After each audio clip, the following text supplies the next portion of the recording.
Hello there, welcome to Ellis Corner. Thank you for being here. Today I want to share about my experience as a husband, a father, and a migrant. They say marriage is hard, fatherhood is harder, and migration? That's a whole other beast. Now, what happens when you have to juggle all three at the same time?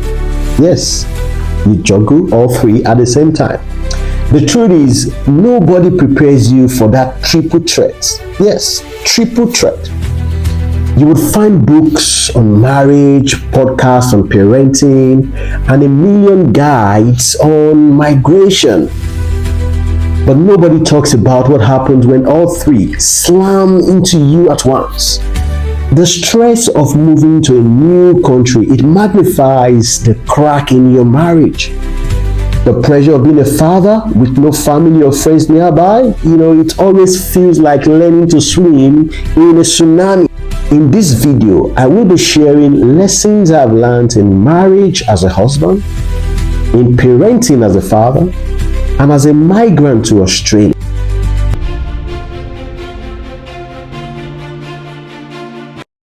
All right, let's start with lessons I've learned as a husband migrant. As a husband and a migrant in Australia. Lesson number one, marriage isn't 50-50, it's 100-100. You see, people love to say marriage is 50-50, that both partners should contribute equally. Sounds fair, right? But here's the problem. In relationship, the only resource you can easily measure is money. And you will agree with me that marriage takes far more than financial provision to succeed, especially in the Western world where, out here, emotional support, shared responsibility, and simply being present often matter just as much, if not more, than the paycheck. So how exactly do you measure or split this so-called 50-50 idea? The truth is, you can't. But marriage isn't about dividing things equally. It's about giving fully your all. Some days your partner might only have 20% to give. You have to show up with the other 80%. The next week, this might just be the other way around. For instance, when I migrated to Australia in 2017, my wife was still back in Nigeria with our 3 children. For a year, she carried that load alone. The school runs, the daily needs, and all emotional weight of solo parenting. She gave 100% from thousands of miles away. And just recently, after I had a dental surgery, she stepped in ways I would never forget. I could feel her care in everything she did. Husbands, you see, I have learned to be kind to my woman, to give her my 100%. You see, especially in a foreign land, because all you really have is each other. I have learned that as a husband, I must take the lead in always giving my 100%, and my wife will follow suit. Women are multiplier. Whatever you give them, love, respect, kindness, they will return to you even in greater measure. So what you want to reap. Lesson number 2, your spouse is not the enemy. The problem is the enemy. When you are under pressure of migration, new bills, new job, loneliness, easy to see your spouse as the face of the frustration. You start arguing over little things, but the truth is, fighting is never really about dishes or, trash or any of all those little things. It's about the stress behind them. I have learned, to stand side by side by my wife and point at the problem and say, okay, you and I against that is against that problem.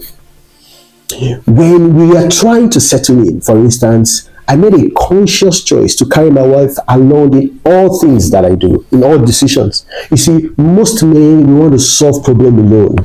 But when you fail in isolation, you can start seeing her as part of the problem.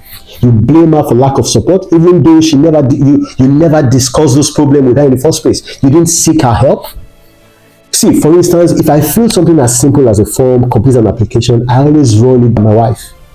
I have internalized that my wife is not my opponent. She's my teammate. And when we work together against the real problem, we win together. Husband, your wife is not the enemy. The problem is the enemy. Both of you need to be on the same side and point to the issue and say the issue or the problem is the enemy. Lesson number 3, love is not a feeling. Love is never a feeling, it's a choice. You see those butterfly you had at the beginning? That's just the start pistol. Over time, life will bury that feeling under bills, sleepless nights, arguments. When the feelings fade away, you have a choice, either to give up or choose to love the person in front of you with their flaws and all their shortcomings.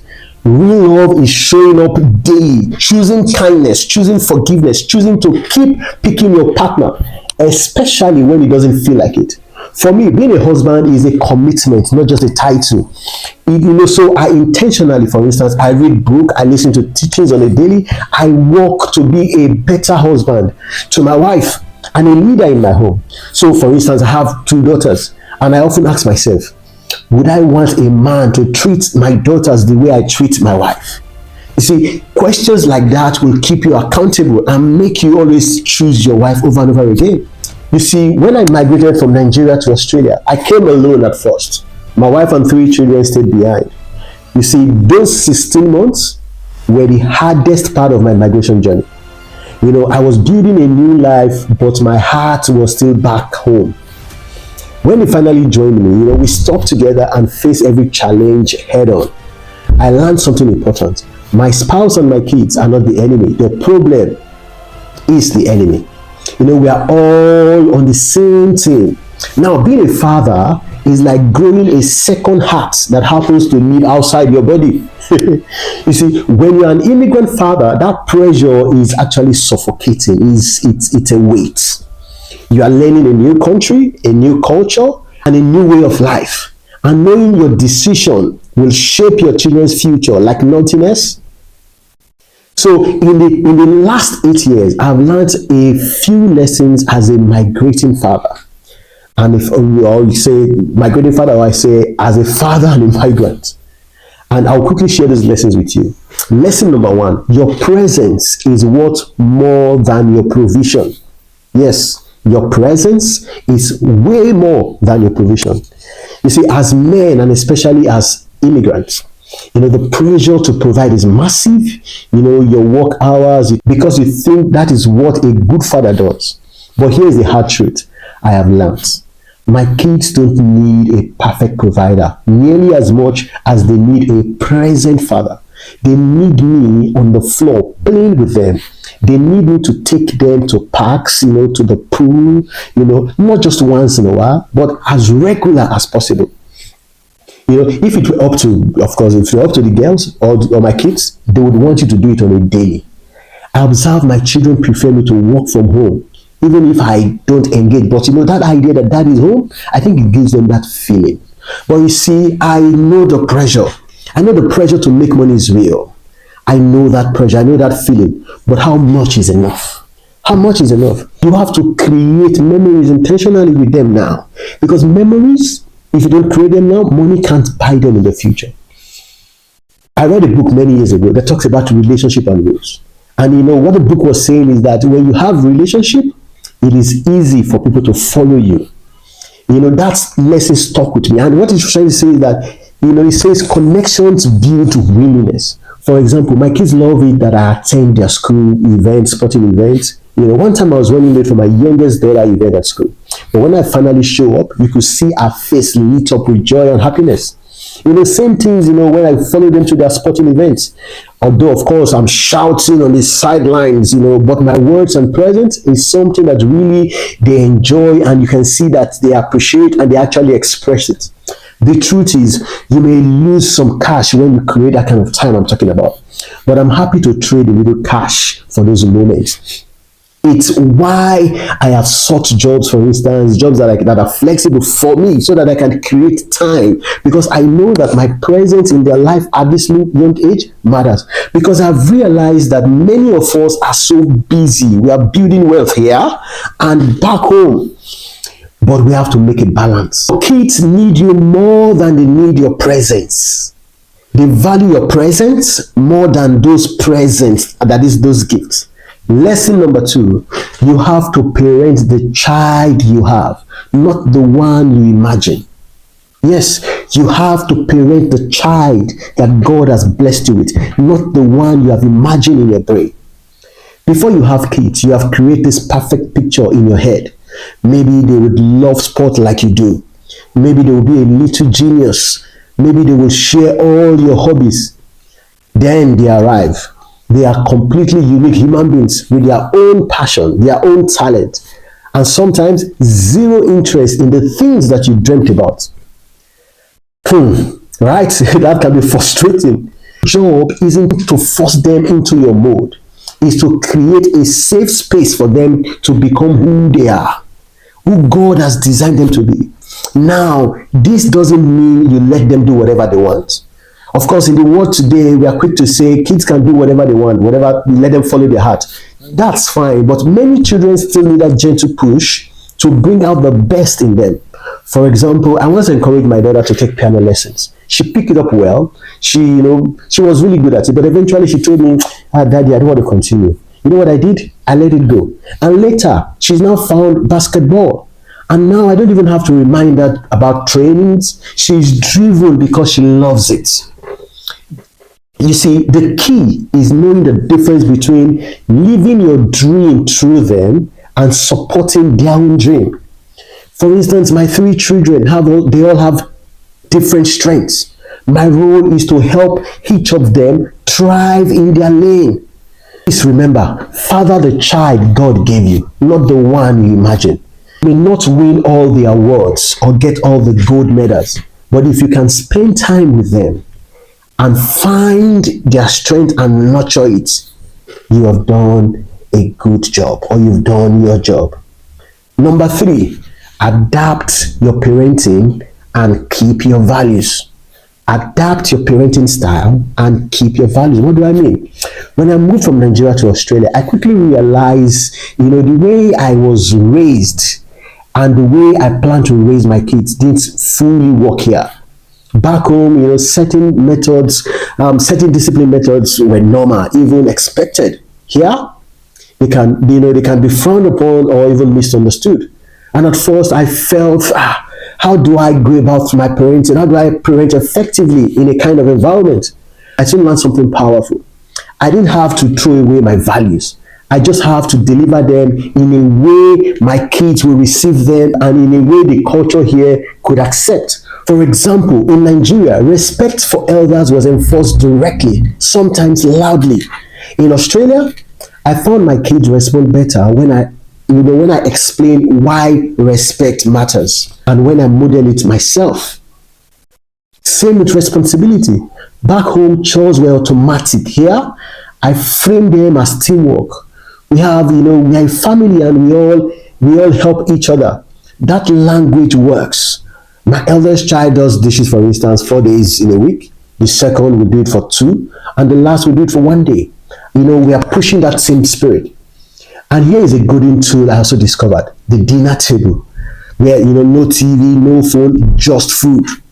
Conversations and connections, happens right at the dinner table. We share our day, we tell family stories from Nigeria, we talk about what matters to us. So many lessons, we learn gratitude, honesty, hard work, happen naturally around the table. The method change, but the principle stays. My kids are growing up in Australia, or they are growing up as Australian, but they're also growing up with the values I carried from Nigeria. That balance is what will keep them grounded for life, and you will give them the best possible gift. Strong enough to hold them, and wings strong enough to carry them. Let me quickly tell you the brutal truth about migration. Migration is sold as this dream, this escape to a better life, and it can be absolutely correct, but it comes with a price tag that no one ever prepares you for. So here are the lessons I have learned as a migrant from Nigeria to Australia. Truths that can save you years of frustration, loneliness, and self-doubt. Lesson number 1, you lose a part of yourself and you have to grieve it. I'll say that again. You lose a part of yourself when you migrate, and of course, you have to grieve it. You see, everyone talks about, what you gain when you move, the new job, the new opportunities, the new experiences, but very few talk about what you lose. Because you lose your community, you lose your professional network, you lose that simple comfort of being understood without having to explain yourself. Like, for instance, explaining your own jokes. And for many of us Nigerians, the loss hits us harder because most of us were comfortable before we came. Many were guys, what you call their managers, respected professionals. Some had drivers, they had house help. You can't even clean your own shoe, let alone wash your own car back in Nigeria. Then you arrive here and suddenly you are doing jobs you never imagined doing. It is humbling. And if you're not ready for it, it is humiliating. See, I'll be honest with you. While in Nigeria, I was this bold, confident, good at presentations. But I remember my first job in Australia. I couldn't even answer phone. If the phone rang, I avoided it. I struggled to understand the accent, and I'm sure they also struggled to understand mine. It made me feel small. It seems I left the confident version of me behind at the airport. What I didn't know at the time was that I was grieving the life and version of myself I left behind in Nigeria. If you don't let yourself process that grief, you can't fully start your new life here. For me, moving forward meant involving myself in the culture, listening to their song, following local news, making friends with locals as much as possible, even when it felt awkward. Over time, the accent barrier started fading off little by little. My confidence grew and a new version of me began to take shape. I moved from not being able to answer the phone to running workshops at work and even preaching at church. Even though I'm still learning, but trust me, my confidence has grown over the years. Lesson number 2, my greatest asset is a short memory for failure. Yes, my greatest asset is a short memory for failure. As a migrant, you would mess up a lot. You will use the wrong word. You will sound completely off. You will be misread. You will misread a social situation. You will feel embarrassed for days. You will do something that's normal back home, but here it is totally out of place. I remember once taking my oldest daughter to a friend's birthday party, and of course my other kids went with me. When we got there, I remember the father of the celebrant came to me and said, because my youngest daughter wanted to sit with her sister, and the father of the celebrant came to me and said, please, if you want her to fix something, you would have to pay for it. I was shocked. I smiled, but I was like, seriously? You see, in Nigeria, you can crash a party with your entire family and still get taken away home. I felt embarrassed, but I moved on. Another time at work, I told a colleague, let me flash you, meaning I'll give you a missed call. Perfectly fine in Nigerian English, but here meant something entirely different. The whole office burst out laughing. Here's what I've learned. If you carry every mistake like a heavy bag, migration will crush you. The people who thrive aren't the ones who never fail. They are the ones who fail, laugh, learn, and move on quickly. Your ability to bounce back is the survivor. Shame is expensive. Resilience is a currency that will keep you moving. You heard me? Resilience is a currency that will keep you moving. Success abroad is built on adaptability and community. When I landed in Australia, I thought the sheer number of opportunities here meant I would succeed automatically. But I quickly learned that opportunities don't just fall into your lap. The real key is adaptability. Learning new ways of working, embracing cultural differences, and sometimes starting from scratch. For instance, I've done jobs I would never imagine doing in Nigeria, but each one taught me something and opened doors I couldn't see before. But adaptability isn't just enough. Back home, I had family, I had friends, I had neighbors that I've known for years. But here, I started from zero. No one was checking in to see if it was okay. I had to build my own network. That meant joining local groups, volunteering, connecting with people at church, and and and yes, showing up at my kids' school events, sport events, and community activities. Some weeks I really feel like I'm running an Uber service for my children. But being present at this event matters. I've noticed I don't really see many migrants in events like this. But you see those small chats on the sideline at church, at sporting events, even at park run, give you information and connection you would never find online. Personally, for instance, I play table tennis twice a week. And every time, I think it would be nice to see another brother come join, play this table tennis. Because these are the spaces where you really start to belong outside work. And also, when I used to go to the gym, it's hard to see African migrants, very few. The truth is, success abroad is never just about opportunities in the country. It's about how fast you adapt and how intentionally you build your community. In conclusion, marriage taught me that love is not 50-50. It's 100-100. That my wife is not my opponent, she's my teammate.